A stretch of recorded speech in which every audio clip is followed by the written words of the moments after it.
the bride, who graduated from a prestigious music college and looked down on me, a mere high school graduate, insisted I play the piano at my brother's wedding. I had never told her I could play, so she was definitely trying to mess with me. Then she leaned in close and whispered something shocking in my ear. To be honest, I have a real boyfriend besides Jack. She smiled as I trembled in front of the piano, but I knew that smile wouldn't last long. My name is Elena Johnson. I'm 32, unmarried, and work as a staff member at a wedding hall. My family consists of just my brother and me. Our parents divorced when I was in high school, and a few years later, our mother passed away in an accident. We lost contact with our father, who never supported us, forcing us to fend for ourselves. I didn't go to college. Instead, I went straight to work to support my brother and me. Jack, my younger brother by 3 years, is sharp and intelligent. He earned a full scholarship and completed his university studies, landing a job at a well-known company. I was proud of him, especially as he was about to get married. According to Jack, his bride was the daughter of a company executive, beautiful, pleasant, and family-oriented. She had graduated from a prestigious music institution and already gave private piano lessons, seemingly perfect. One holiday, our families met for the first time. The bride, Grace Miller, was even more attractive and pleasant in person than in her photos. She approached me for advice. I heard you work at a wedding hall. Could we have our wedding there? Of course, we'd be delighted to help. I replied, happy to support my brother's big day. Her parents, smiling and proud, shared stories about Grace's accomplishments, highlighting her many piano awards and competitions. But when her father mentioned a certain girl who often bested her in competitions, Grace's demeanor changed. My daughter always did well, but there was always this one girl who took first place. Very frustrating. What was her name again? Let's not talk about that. Grace cut him off, quickly changing the subject. An hour later, I stepped out to take a work call and saw Grace returning from the restroom. I thanked her for the lovely day. I appreciate everything you did for us today. It was fantastic. But Grace's demeanor shifted. Attending today's meeting is a high school graduate. Grace hurriedly returned to the room, leaving me behind. I stood there, unable to respond to her abrupt transformation. I couldn't understand what was going on. After finishing my work call, I returned to my seat, still puzzled. Strangely, Grace had reverted to her pleasant self. Elena, would you like something to drink? She asked kindly, handing me the drink list. I must have misheard her, I thought. Not wanting to complicate matters, I kept the incident to myself, and the meeting soon came to a close. However, it quickly became clear that it was not a misunderstanding at all. When Grace and I started meeting alone to plan the wedding ceremony, she constantly looked down on me.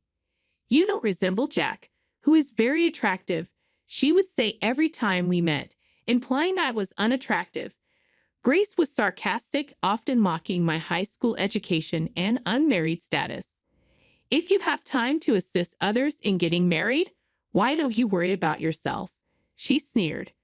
Oh, but you're only a high school graduate, so you're not very bright.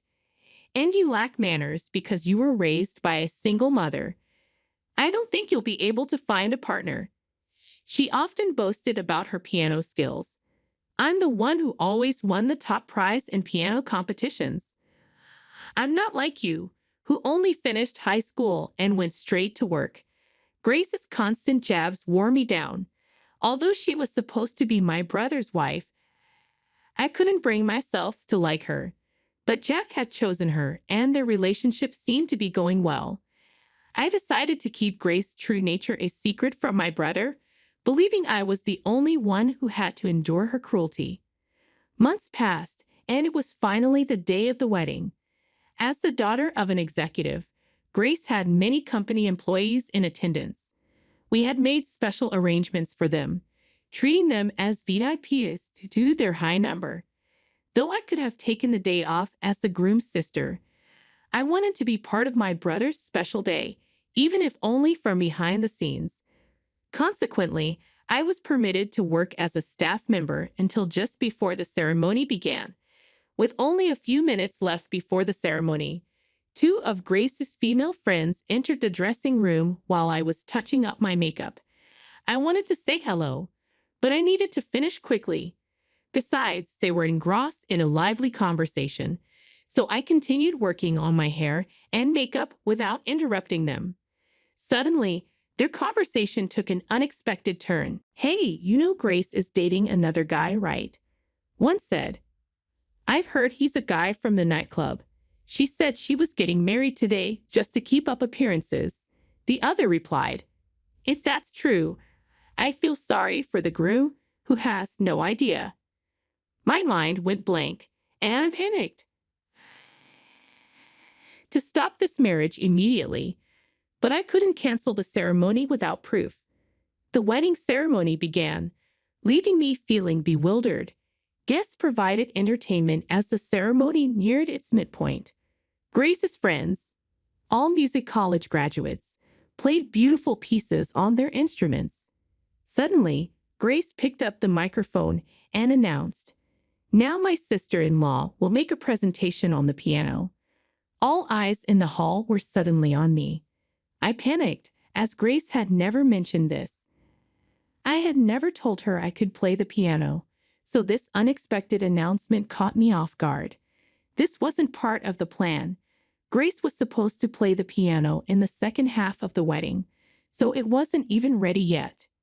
Hearing Grace's words, the ceremony hall personnel began frantically arranging the piano while I stood there, too surprised to move. Grace approached me at the family table and yanked my arm with all her strength. "Come this way," she demanded, dragging me toward the piano. "Hey, you didn't tell me anything about this," I whispered to her, trying to keep calm as the other guests watched. Grace leaned in, her voice a harsh whisper. "When I look at you, I can't help but get angry. All I want to do is annoy you." "Is that the only reason you're treating me like this?" I asked. "Yeah, that's right," she replied, her smile vindictive. I realized in this how much I despised her. "The ceremony will be ruined if you refuse to perform here. What do you think will happen if I cry in front of my father? The marriage will be annulled, and Jack will be fired from his job. Do you really want your beloved brother to get fired? How can I really want to marry such a boring man? To be honest, I have another boyfriend. I only married him because my parents were too annoying." Grace's confession confirmed what the girls in the bathroom had said. While I was processing this, the piano was finally set up. "Let's see what you got," Grace taunted.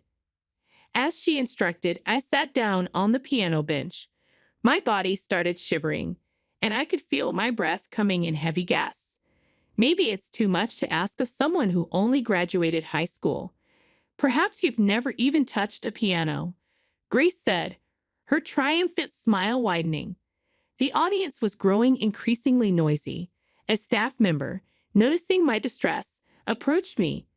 "Are you feeling all right?" she asked gently. Grace, meanwhile, had a contented smile at the corner of her mouth. "Play the piano if you're Jack's sister, but it seems I was mistaken." "I'm sorry," she mocked. However, a single phrase from my brother changed everything. "Don't you know my sister?" "What?" Grace stammered. I broke the silence by starting to play the piano. I played Dream of Love, a standard song at weddings. The previously noisy venue quieted down as the sound of the piano filled the air. When I finished, I was met with thunderous applause. My colleagues, who hadn't known I could play the piano so well, were moved to tears. In contrast, Grace's face turned bright red, and she bit her lips in frustration. "You were nervous and trembling earlier. How could you play so well?" she demanded. "I didn't tell you, but I studied at a music college overseas," I replied. Grace appeared astonished, staggering backward when I announced the university's name. By the way, I wasn't trembling because I was nervous. I added, smiling. I was quivering with excitement because I was so delighted to be playing the piano for the first time in a long while. Grace, taken aback, exclaimed, "That's the college I wanted to go to but couldn't. How could a person like you from a single mother family attend?" "I have been taking piano lessons since I was a little girl, and I happen to have a few people around me who supported me," I explained. "However, when my mother died, I had to drop out of music school to come home and help my brother attend school." The reason I had never told Grace that I could play the piano was to avoid overshadowing her. It seems my brother hadn't mentioned my piano experience to her either. Grace, determined to outdo me, refused to acknowledge my past. One of Grace's friends noticed my face and suddenly recognized me. "Is she by chance Elena Garcia?" she asked. "Oh, if that's the case, she's so incredible that we can't even begin to compete." This friend had attended my music college and remembered me well. When it comes to Miss Garcia from the United States, she was known for being a brilliant pianist. Grace, hearing the last name Garcia, turned to me with a bewildered expression. "Are you by any chance the Elena Garcia who won all the awards in the competitions?" "I don't know if I won all the awards, but it's true that I won many of them." "Yes, that's right. I was the girl who always stood in front of you at every competition," I replied. Elena Garcia was my name before my parents divorced. While Grace stood stunned, the MC approached me for a comment. "It was a wonderful performance. Would you like to say something to the microphone?" Seizing my chance to expose Grace, I took a deep breath and spoke into the microphone. "Please listen, everyone. Grace is having an affair." Everyone gasped at my sudden revelation. Grace's parents were speechless, their mouths agape. "No, that's not true. She's just talking nonsense." Grace tried desperately to deny it, but I quickly connected my phone to the speaker and played a recording. "To be honest, I have another boyfriend. I only married him because my parents were too annoying." Grace's voice echoed through the hall. Knowing Grace's true nature, I had my mobile phone voice recorder ready to capture her confession. Grace's face turned pale as her deceit was revealed. "You disgraceful brat." Grace's father yelled at her in public, and all hell broke loose. "I'm sorry, Papa. I'm sorry," Grace pleaded. "I'll never forgive you. You are no longer my daughter," her father declared. Then, as if pushing her away, Jack also accused Grace. "How dare you deceive me? I'm not marrying you," my brother declared. "Please, please reconsider," Grace begged, but my brother was furious. "Apologize to my sister too," he demanded, pushing her away. Grace looked desperate, not knowing what to do. "Please forgive me. Everyone, please forgive me too," she pleaded, still thinking only of herself. "There was no apology to me. You've been insulting me for so long, and now you expect me to forgive you. You take far too many things for granted," I said coldly. "How will I ever be able to live on my own if Papa and Jack abandon me?" Grace cried. She confessed that the man she was having an affair with was a spendthrift and that she couldn't live on his money alone. "I don't care about your life anyway. I'm not going to forgive you," I responded firmly. Grace, finally in a tight spot, bowed her head to me. "I apologize for everything I've done." "I'm sorry," she said, tears spilling from her eyes. Her makeup had smeared and her eyes were dark. It was a pitiful sight, but remembering all she had done to me, I could not forgive her. "I feel nothing for you. You insulted me for graduating from high school and trampled on my darling little brother's heart. Never show your face in front of us again," I stated. Grace broke down in tears on the spot and was taken out of the ceremony hall by her relatives. Her parents then apologized to the attendees, and the wedding was abruptly canceled. After the attendees left, My brother and I had a discussion. I'm really sorry if I made you feel bad because I fell for that woman, he said. I'll be fine. Are you going to be okay? I asked, concerned. I need to sort out my feelings right now, but I'll get back on my feet soon, he assured me. I believed his words and decided to slowly watch over my brother. Later, he and Grace officially broke off their engagement. Jack received compensation, and Grace's parents cut her off, kicking her out of the house. Grace had managed her piano lessons with the support of her parents, but that was no longer possible. She began working part-time, but her lack of skills made it difficult for her to make ends meet. The man she was dating also dumped her as soon as he realized there was no more money. Jack, on the other hand, devoted himself to his work and was soon promoted. He was very happy that his efforts had paid off. As for me, I have been asked to play the piano more and more often at wedding ceremonies, and my days are now busy. I hope to bring excitement to many people with my piano performances. It's just going to be too crowded this year, Emma. Your brother's kids need space to play, and you know how small a lake house is. My mom's text glowed on my phone screen, the familiar mix of exclusion and excuses making my stomach clench. Maybe next summer. I glanced out my office window at the construction site next door to my family's cherished lake house, where workers were laying the foundation for what would become my own waterfront dream home. A small smile played on my lips as I typed my response. No problem, Mom. Enjoy your summer. My name is Emma Sullivan, and at 34, I'd spent my entire life being the family afterthought. The quiet one. The responsible one. The one who could always be counted on to understand when she wasn't wanted. While my younger brother Marcus and his wife Olivia paraded their perfect family around like a circus act, I was the single career woman who wouldn't appreciate family gatherings anyway. What they didn't know was that 6 months ago, my grandmother Eleanor had left me a secret inheritance, one that would change everything. Are you sure about this, Emma? Gran had asked during our last private lunch together, sliding an envelope across the table. The lakefront property next to your parents' house, it's yours if you want it. I never told them I bought it 30 years ago, been paying the taxes quietly ever since. I'd stared at her, confused. But why keep it a secret? Bran's eyes had twinkled with mischief. Because I saw how they treated you, dear. How they always push you aside for Marcus. I wanted you to have something that was just yours. Something they couldn't take away or diminish. Now, watching the construction crew work, I remembered every summer spent at that lake house, every time I was told to give up my room for Marcus's family, every holiday I was asked to stay home because space was tight.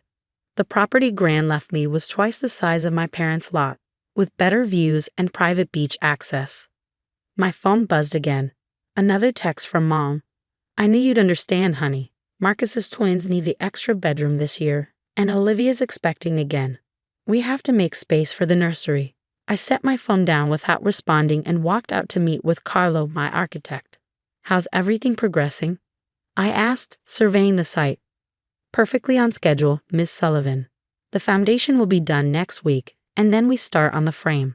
By midsummer, you'll have the most beautiful house on the lake. I smiled, imagining my family's faces when they realized what was happening.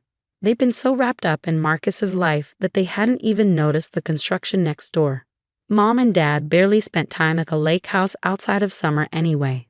And Marcus was too busy with his perfect life in the city to pay attention. That evening, as I sat on my temporary rental property's deck overlooking the lake, my phone rang. It was Marcus. Hey sis, Mom told me you're skipping the lake house this summer. You sure? The twins have been asking about their Aunt Emma. The guilt trip. Classic Marcus. I'm sure, I replied calmly. I've got some projects to focus on this summer. You work too hard, Em. You should really try to have some fun sometimes. Start a family of your own. I watched a construction truck pull up to my lot, delivering materials for tomorrow. Oh, don't worry about me, Marcus. I'm building something special. Whatever you say, sis. Hey, since you're not using your room this summer, mind if we store the twins' toys there? Olivia's bringing basically their entire playroom. Go ahead, I said, my smile growing wider. Use whatever you need. After hanging up, I walked down to the edge of my property and looked at my parents' lake house next door. The worn dock needed repairs, the paint was fading, and the garden hadn't been tended in years. They'd been so busy accommodating Marcus and his family that they'd let the place fall into disrepair. My house would be different, modern but timeless, with huge windows to capture the sunset, a wraparound deck for entertaining, and a private dock that would make their old wooden one look like driftwood. The plans included 5 bedrooms, each with its own bathroom, no more fighting over shower time or being told to wait until Marcus's family was done. As darkness fell over the lake, I thought about Gran and her secret gift. She'd known exactly what I needed. Not just property, but the chance to build something of my own, right next to the place I'd always been told I didn't quite fit. My phone lit up with one final text from Mom. Sent you some pictures of the twins playing in your old room. They're making it their special space. Hope you don't mind I didn't respond. Instead, I opened my laptop and reviewed the plans for my house's great room. With its 20-foot ceiling and wall of windows facing the lake, it would be visible from every window of my parents' house. Sometimes the best response to being excluded is to build something bigger than they could ever imagine. And I was just getting started. 2 months into construction, my dream home was taking shape. The frame was up, the walls were going in, and the massive windows I'd specially ordered were being installed. From my rental's deck, I could hear the occasional gasps and whispers from people walking by, admiring what was quickly becoming the most impressive house on the lake. Surprisingly, my family remained oblivious. Mom sent daily updates about Marcus's twins and Olivia's pregnancy, complete with photos of them making memories in the lake house. In my old room, on my favorite reading spot by the window, at the weathered picnic table where I'd spent countless summers being told to make space for others. Then one sunny afternoon, everything changed. I was meeting with the interior designer when I heard my mother's unmistakable voice floating across the property line. Who would build such an enormous house here? It's completely overshadowing our Emma. I turned to find my mom frozen at the edge of my property, her mouth hanging open as she took in the sight of me standing amid construction plans and material samples. Hi, Mom, I said calmly. Beautiful day, isn't it? What are you doing here? She stammered, looking between me and the partially completed house. Building my home, I replied simply. Gran left me the property. Your grandmother. But she never. Mom's face paled as understanding dawned. She owned this lot. All this time. For 30 years, I confirmed, watching her process this information. She left it to me in her will, along with enough to build exactly what I wanted. Before Mom could respond, Marcus's wife Olivia appeared, holding hands with the twins. Patricia, what's taking so? Oh my God. Her eyes widened as she took in the scale of my house. Is this why you didn't come to the lake this summer, Emma? I nodded, enjoying the way Olivia's perfectly maintained composure slipped just a fraction. The twins, however, had no such restraint. Aunt Emma, are you building a castle? Sophie asked, bouncing excitedly. Can we see inside? Jake added, already trying to pull away from his mother. Not yet, I said, smiling at their enthusiasm. But once it's finished, you'll have to come visit. There's going to be a special game room just for kids. Emma, Mom cut in, her voice tight. Could we talk privately? I excused myself from the interior designer and followed Mom to the edge of the property. She turned to face me, her expression a mix of hurt and confusion. Why didn't you tell us? Would it have mattered? I asked quietly. You've spent years telling me there wasn't enough space for me at the lake house. Now I'm making my own space. That's not fair, she protested. We never meant to exclude you.